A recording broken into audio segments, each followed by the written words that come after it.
You're listening to WCAT Radio, your home for authentic Catholic programming. Intermittent fasting, the spiritual and physical significance.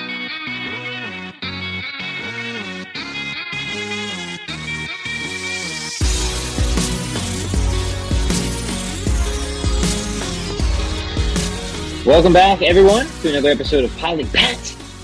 I know Eric usually does the intro, so sorry you had to start with my annoying voice, but brother, you have a great voice. Yeah, good. Yeah, sorry if my audio quality isn't as good. My microphone just broke, so I'm using the AirPods, but I'll try to speak as clearly as I can. I should have a new microphone next week. Mm-hmm. Yes. Well, I'm excited to talk about this with you because you wrote a book about fasting for dummies, right? Right. Yeah. So many years ago, for people who don't know, I was a For Dummies author for a number of years. They were the first publishing company I was with.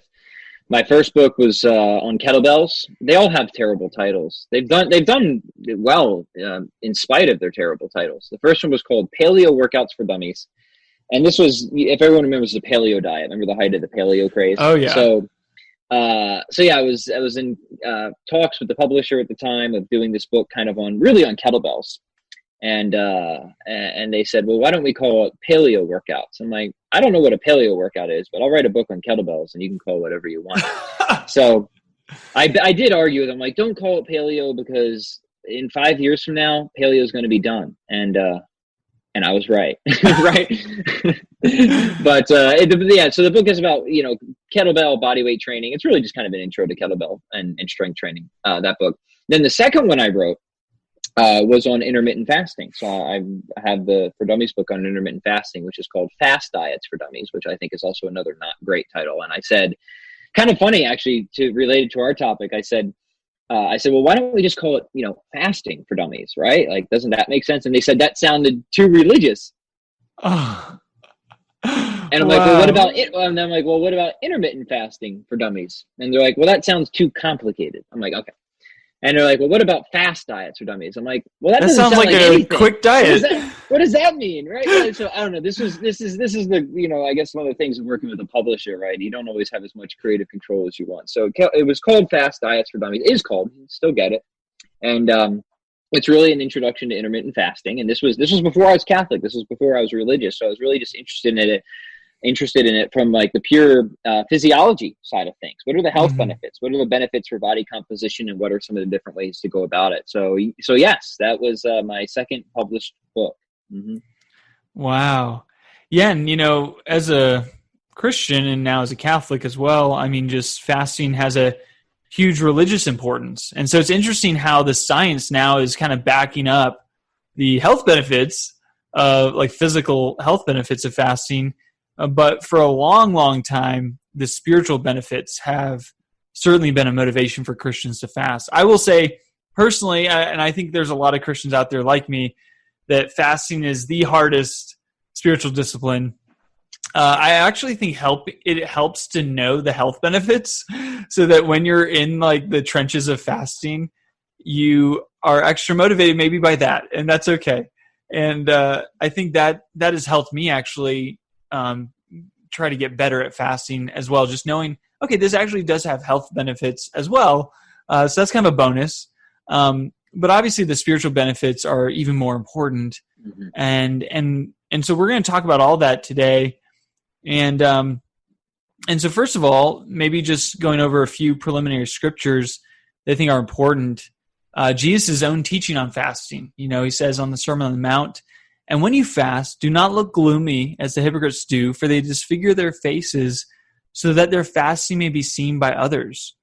Truly I say to you, they have received their reward. But when you fast, anoint your head and wash your face, so that your fasting may not be seen by other people, but by your Father who is in secret, and your Father who sees in secret will reward you." And you should note that Jesus says when you fast. It's not if. And so fasting is an expectation that will be part of the normal Christian life. And liturgically, we see that in the season of Lent, and then every Friday throughout the year, we see fasting, and in the season of Advent as well. Fasting is part of the rhythm of the church's life. But it's important not to do it to be seen by other people, but seriously to connect with the Father and to do it in that secret place. And I think since becoming Catholic, a huge thing to, connect it to is the idea of redemptive suffering as well. So obviously it's a way of being penitent. It's a way of, the Catechism says in paragraph 2043, it helps us acquire mastery over our instincts and freedom of heart. And so it has those benefits spiritually of like, you don't want to be mastered by your passions, by your appetites. You want to be the master over them, and fasting helps you do that to where you're not just a slave to your appetites, but you are the master of them. Yeah, so all really good stuff there. And it is interesting. Yeah, so we don't have like a direct commandment from our blessed Lord of thou shalt fast, on this day, or that day. It really is it's just assumed. It's just an expectation, right? Yeah. And I think that's very, very important. So yes, there is biblical support, obviously, and great support in both tradition and the teachings of the church for the many benefits of fasting. But you highlighted one, which is really helping us to develop in virtue, right? So fasting, it falls under the umbrella of various forms of ascetic practices. And asceticism, the case for asceticism is this: you set up a sort of set of artificial conditions that helps to train you in the dispositions that facilitate virtue, because we know that virtue is often the ability to make prudent judgments under times of stress, when there are competing interests, passions, desires, appetites, etc. So the idea of asceticism is kind of like setting up a sort of set of artificial conditions, right? Because we're under control of it, we can impose them ourselves, or we can lift them ourselves, to really train ourselves in a way that hopefully we'll be ready for and capable of overcoming non-artificial conditions, natural conditions, where we might find ourselves in periods of temptation of various sorts. Mm-hmm. It's interesting. There was a guy years and years ago, before I was Catholic, he was a charismatic, and not that you can't be Catholic and charismatic, but this guy was not Catholic, but he was charismatic. And he said he fasted, like we were just talking about. He wasn't boasting in his fasting, but I was like, so yeah, why do you fast? He's fasted twice a week, which interestingly enough, the earliest Christian document that we have, the Didache, one of the earliest Christian documents that we have outside of the New Testament, written in the 1st century, talks about that the early Christians fasted every Wednesday and Friday, every week, Wednesday and Friday. And I think that's a great discipline that I highly recommend for our listeners. But anyway, this guy fasted twice a week. I don't know if it was Wednesdays and Fridays, but fasted twice a week and did some other fasting. I was like, yeah, what like motivates you, man? He was like on it, and he's not a conspiracy theorist by any means, but he's seeing the times, the signs of the times, right? And he's like, things are going down in America. Like, we're going to be facing religious persecution, and I want to be ready. So like, if I'm put into a concentration camp, let's say, or if I'm put into a place where like I'm starving, I'll have fasted beforehand, so I'm strong enough when that happens to not give in to my temptations then. I was like blown away. I was like, that's a pretty amazing mindset to be in that state of being training and training right now for those trials that are coming. And I think that's something we have to keep thinking about as well as Christians, is just like, we are soldiers for Christ. We are in the church militant, and we got to train ourselves to have virtue so that when those trials and tribulations come, we can overcome them and resist our own impulses. And so it isn't easy. Fasting is not easy. I mean, like I said, it's the hardest one I think there is. You have prayer, almsgiving, and you have fasting. Those are kind of the classic 3 things that Jesus talks about in the Sermon on the Mount. And it's interesting too, on a spiritual level, in Mark 9, verse 29, he says, so he just cast out a demon from this kid, this mute and deaf demon. The disciples couldn't cast this demon out. And so Jesus is like, you faithless generation, all these things. And he cast the demon out eventually. And the disciples are like, hey, Jesus, why weren't we able to do that? And Jesus said, well, this one only can come out through prayer and fasting. And that phrase "and fasting" is actually not in some of the early manuscripts, but it is in other manuscripts. But anyway, I digress. Some demons can only be cast out through prayer and fasting. So there's this extra like power that comes with fasting. I think it's just this denial of self, and I guess it just helps you carry that extra anointing, that extra power. And so that's interesting when we're talking about deliverance and like making an impact and really progressing the spiritual life. Some things like we need to fast in order to progress in that way, in that direction. And so I'm thankful that the church does prescribe, obviously Ash Wednesday, Good Friday, we have to fast. And then we're penitential, well, really on every Friday during Lent. And then every Friday, even throughout the year, we're supposed to have some sort of penance, be penitential, because that was the day our Lord died.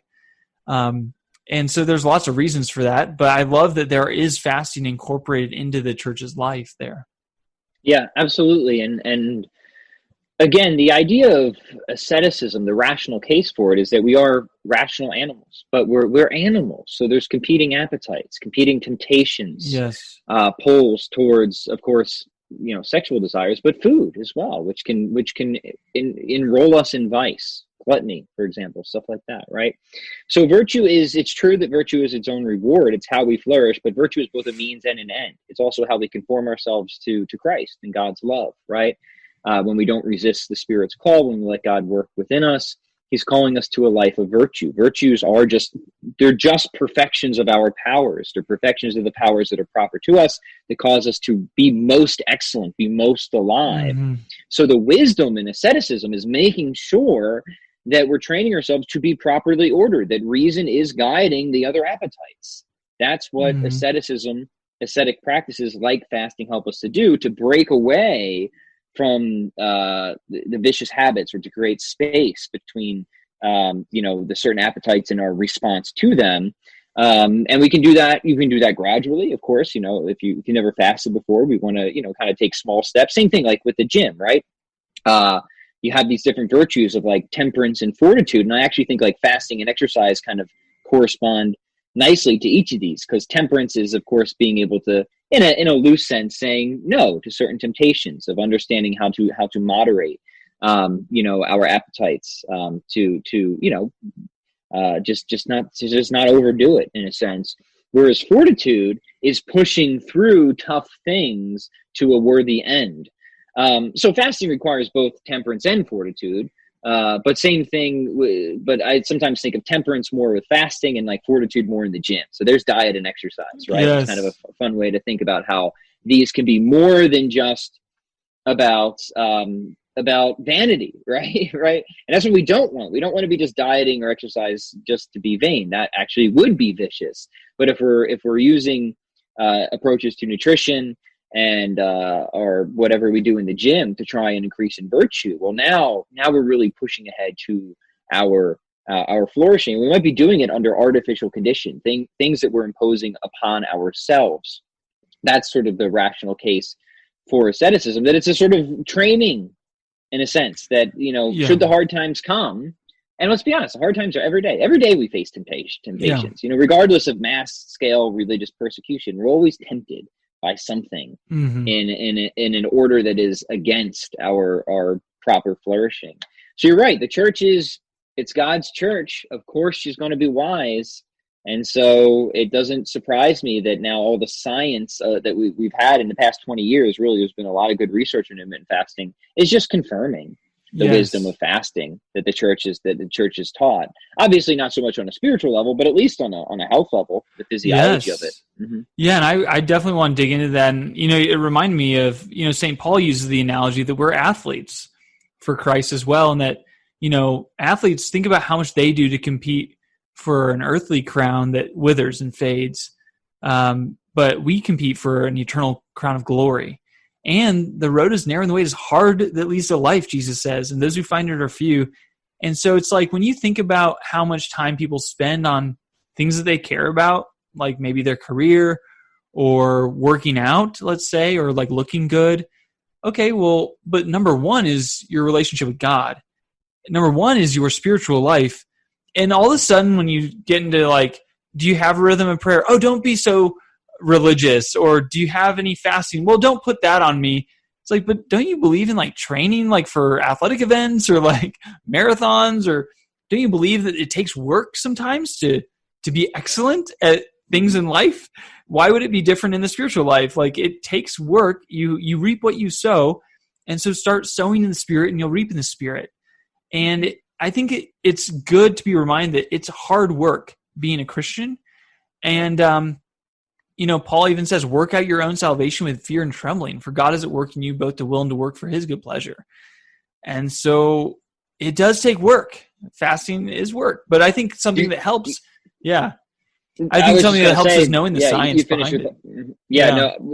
So there's a kind of a slogan going around by a guy named Jocko Willink.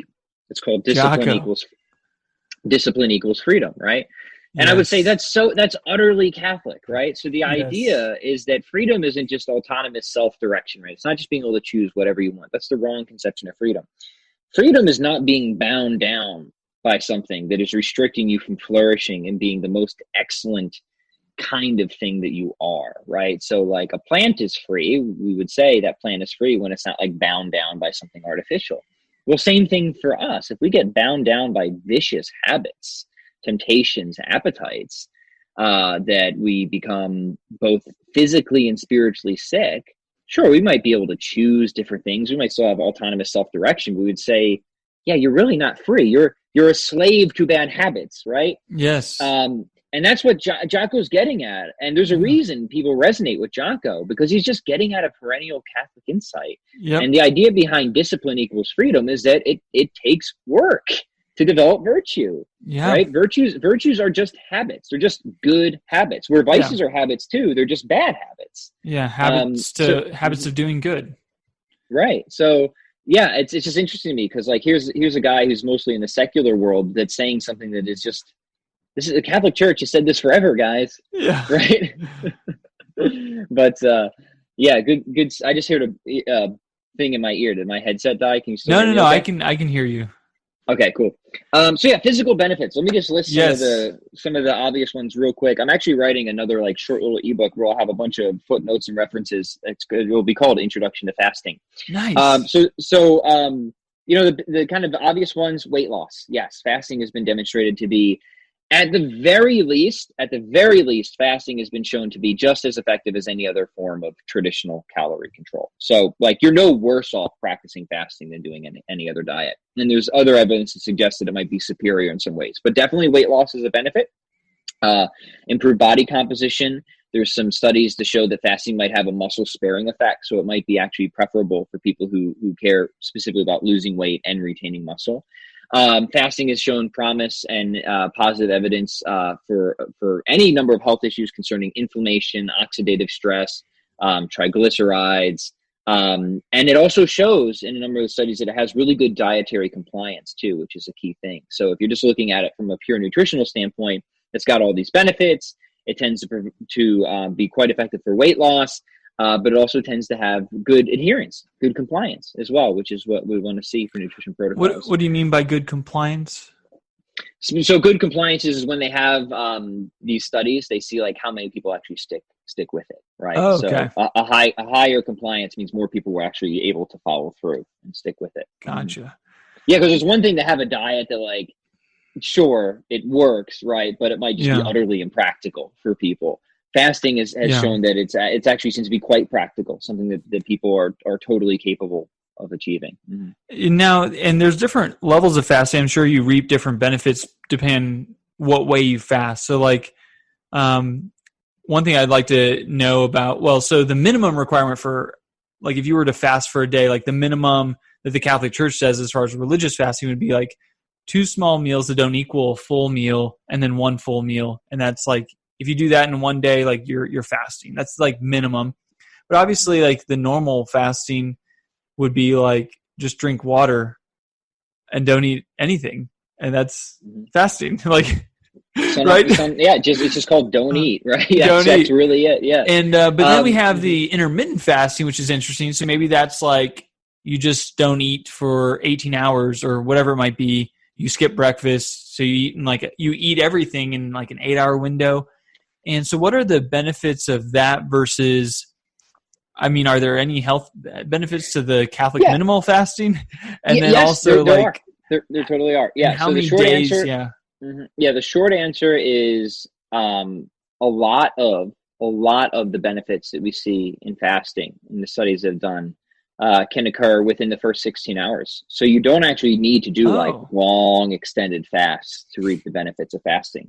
Some of these benefits start kicking in sooner than people might expect. So yes, there is specific health benefits to the Catholic minimal fast. Now remember, in terms of like weight loss and stuff like that, all else equal, right? If you just do the Catholic minimal fast, all else equal, you'll be dropping your calories and you'll lose weight, right? As long as you're not compensating in some other way. You might drop, who knows how much it is, maybe 300-500 calories a week, but that's going to add up. You'll see a difference from that, right? Yeah. Mm-hmm. So I want to encourage people, like, don't feel like you have to start. I actually would prefer people kind of start with a more reasonable approach, because it's like exercise, right? If you've never done serious exercise and you go and try and do like a marathon or a CrossFit competition, you're going to feel terrible, right? You're going to feel awful. You might be discouraged. Whereas if, you go, you challenge yourself, but you're largely successful, that can be empowering and motivating. So the Catholic fast is interesting because that actually corresponds with something that was pretty popular a number of years ago. And I still think it's a good approach. It's called the 5-2 fast. And the 5-2 fast, like, you think they would almost just get this from the Catholic Church, right? 2 days a week, you just have 2 small meals and that's it. So like you would skip breakfast, right? So you would kind of skip breakfast, maybe have like an intermittent fasting. Maybe your first meal is lunch and it's a lighter meal. So maybe it's just like a bowl of soup or salad. And you have one kind of smaller meal, for dinner or something like that. So you eat lighter overall that day. You kind of fast through the morning and you have 2 small meals, and you just do that twice a week. And then everything else is just, you still try to eat normally and healthy the other days, but you're not fasting.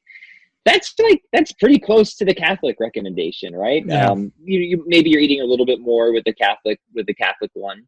But the Catholic one is you can have 2 smaller meals that add up to the larger, but you don't have to have them, right? You can do a longer fast. That's just the minimum of like like when you think about fasting, what is the bare minimum that I can do to still qualify as fasting, I guess. And then anything beyond that is great. Like, but that way everyone kind of has a very clear, like, this is at least what you got to do. Yeah. And then there's different forms of, what's called intermittent fasting. So sometimes one is just you hinted at just the basic, hey, maybe once or twice a week, you just don't eat.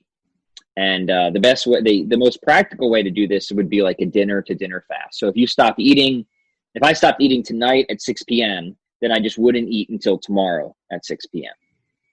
And that's good. That's a good solid fast. If you do that once a week, twice a week, if you're a real champion, you're going to notice some benefits from that. It's definitely more challenging, but I think it's worth doing at least occasionally. Mm-hmm. Now, Pat, what about someone like me who I'm a pretty skinny guy, actually. I don't know if you can tell that on this video, but I'm not skinny. I'm pretty muscular, so watch out, everyone. But I don't want to lose weight. Like I want to just maintain. And some people are so skinny, like I'm not like this, but some people are so skinny where it's like, dang, if you lose weight, that's kind of dangerous. Or even like there's a lot of people that struggle with eating disorders. Like, how would fasting play into that as well? So like, there's one benefit to fasting that I've heard about, that, and you can correct me if I'm wrong, but basically, let's say you did a 5-day fast of just drinking water. Then it would be starting on day 3, day 4 really is when you start getting the effect of this, and then day 5 as well. So which means you really have to fast for the full time, is this thing called autophagy, where your good cells are now basically eating your bad cells. And so if you had any precancerous stuff going on or any other immune things, this can really help and so even if you're skinny and don't want to lose weight, this is a diet that would actually be good because it's just like cleansing out the system basically. And then it would actually take longer than the first 16 hours, I guess, to see the effect of autophagy, or like to reap the full benefits of that. So any comments there about all those Yeah, different things I just said? autophagy is right. And so when I said that many, but not all the benefits occur in 16 hours, I forget what the research says on autophagy specifically. It is true. It is a real process, right? It's the cellular, that's a tough word to say, waste removal process, right? And same thing, very, very good therapeutic effects for the brain. My intuition, and I have to look back on the research on this because I did write about this in my fasting book when I was researching this originally. I would say that it's probably definitely long before a 5-day fast that a lot of that stuff starts kicking in. However, and they have had, I don't have the studies off the top of my mind right now, but I think they have done some research of showing the potential benefits of being fasted, especially for people who are undergoing chemotherapy and stuff like that. Yes. Again, worth looking into. I just don't have it's been a while, so I don't have the studies off the top of my mind. But yeah, that's all true stuff. I just forget the particular boundaries of when those benefits kick in and stuff like that. Now, as for eating disorders, this is something, obviously, this is one of those things you have to keep in mind. If you struggle with eating disorders, it's very easy to kind of reignite, if that's the right word, or rationalize your eating disorder by finding a new dietary protocol. So if you know you've had issues with eating disorders, just as you would want to be cautious with beginning any new dietary protocol, you would want to be cautious with intermittent fasting as well. So that's just something that's just going to be the case for some people. But if that isn't an issue with you, then then it's not like fasting will give you an eating disorder. Now, I want to be clear. There is kind of a chicken and egg thing here. Very severe, a lot. If you diet in a really intense way for a long time, that can cause a certain number of conditions of stress. So you could develop an eating disorder from that, right? That does happen. So it's what I mean is a chicken and the egg is like if you have eating disorders, you might feed that with fasting. So the eating disorder leads people to fast. But also, if you diet too intensely for too long, you could develop an eating disorder. And there's research on that. So just things to be aware of. The fasting that I would recommend for most people, it's very reasonable.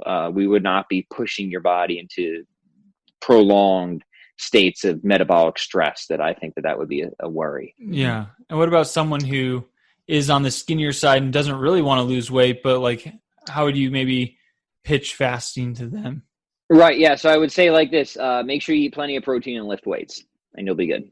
All right. So lift weights, the muscle stimulus, resistance training, and getting an adequate protein intake. You probably won't like gain a bunch of weight, but you'll at least retain and maybe even develop some good muscle. So you'll look good. Yeah. Right. The weight training and the protein intake are going to be important if you want to because fasting is quite effective for weight loss. And that's my issue. I'm good at fasting. I have the habit of fasting. So it's very easy for me to stay lean because I fast so much. And the key is I just have to make sure I'm lifting weights, doing my resistance training and eating enough protein. Now, do you recommend even doing like lifting weights while fasting? Occasionally I would. At some point, if you're fasting very frequently and you're lifting weights, you'll suffer some performance hits from that. Your glycogen will be lower and you just won't have as much juice in the tank. So I typically enjoy, maybe working out fasted once or twice a week, more on the conditioning side. When it comes to the heavier strength training where I really feel like I'm going to have a hard workout, I typically prefer that's on a day when I'm not fasting. So it's something that you can kind of have a both and with. Mm-hmm. Now there's, a lot of different people recommend different things. Like there's a guy named Dr. Peter Attia. I don't know if you've heard of him, but he is doing a lot of tests on like his own body. Basically, like he'll do a 7-day fast, like just water, basically once a month, a 7-day fast. And like, he's like looking at the benefits of that and everything. But what kind of fasting would you say, like for most people, hey, this would be such a good fast, like to do? Maybe it's the twice a week thing. Maybe it's like an everyday intermittent thing what kind of fasting would you just recommend? And you could do different levels for different people, I guess. I would say 2 starting options. One is the 5-2 or the Catholic fast is great, right? If you're just totally starting out, Wednesday and Friday, skip breakfast, have the 1 or 2 smaller meals, and then just have like a normal healthy dinner. There you go. Just like, don't complicate it. Keep it simple. If you wanted to do kind of the eating, you hinted at this, we could call the eating window approach. That's where you just have a certain amount of time. Popular approach is like 8 hours. So you have like an 8-hour eating window every day.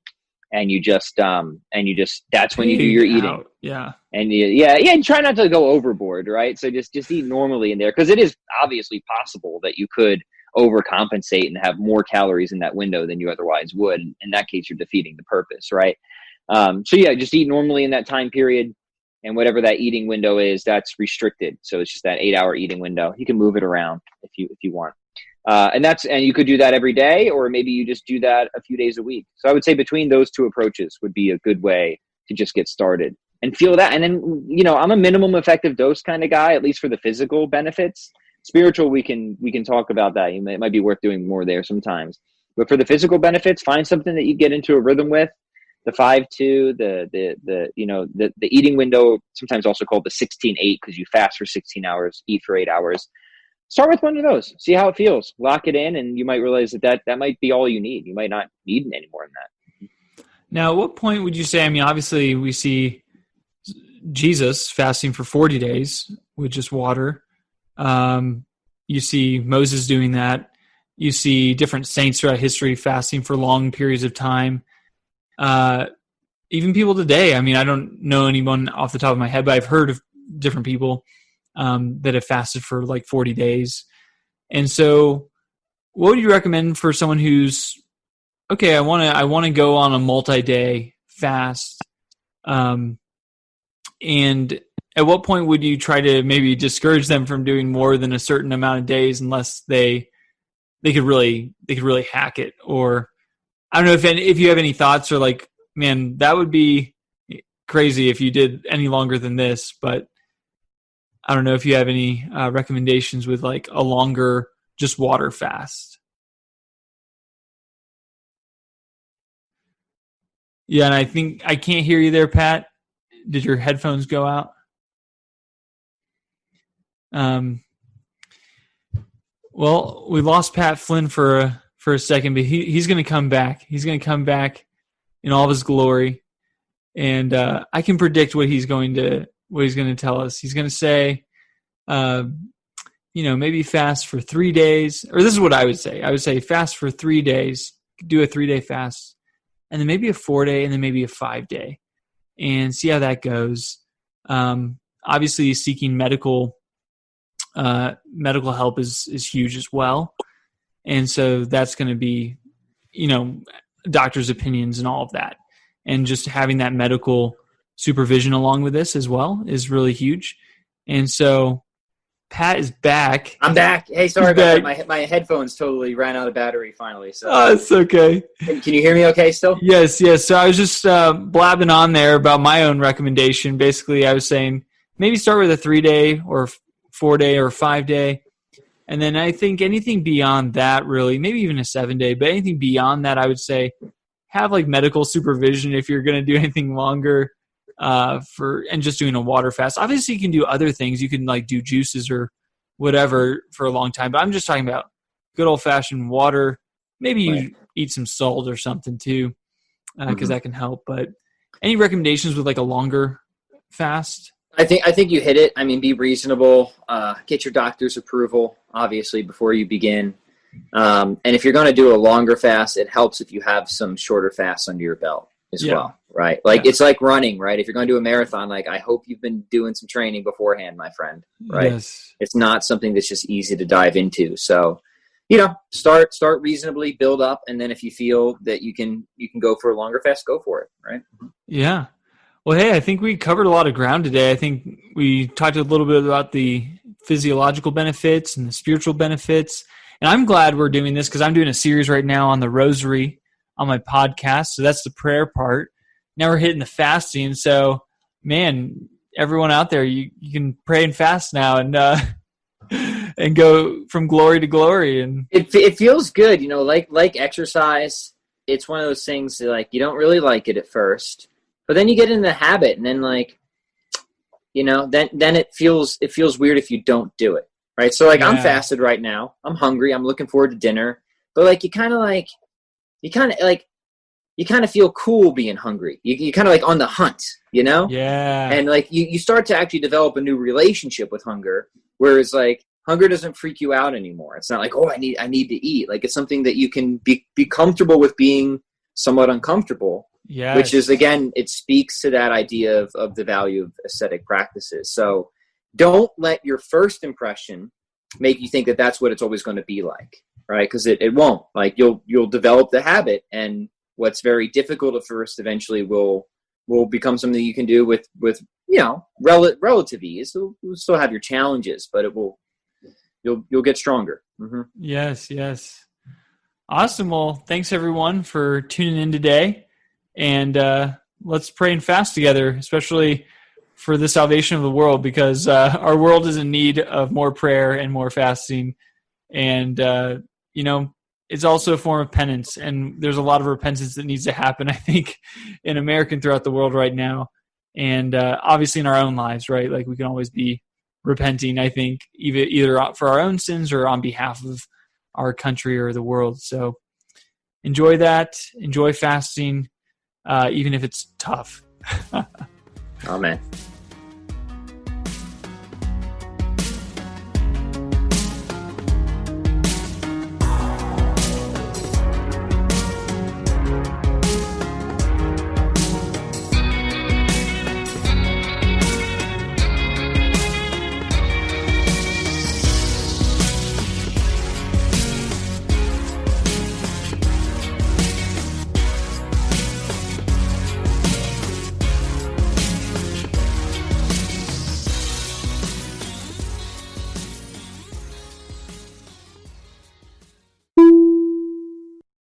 Hello, God's beloved. I'm Annabelle Mosley, author, professor of theology, and host of Then Sings My Soul and Destination Sainthood on WCAT Radio. I invite you to listen in and find inspiration along this sacred journey we're traveling together to make our lives a masterpiece and, with God's grace, become saints. Join me, Annabelle Mosley, for Then Sings My Soul and Destination Sainthood on WCAT Radio. God bless you. Remember, you're never alone. God is always with you.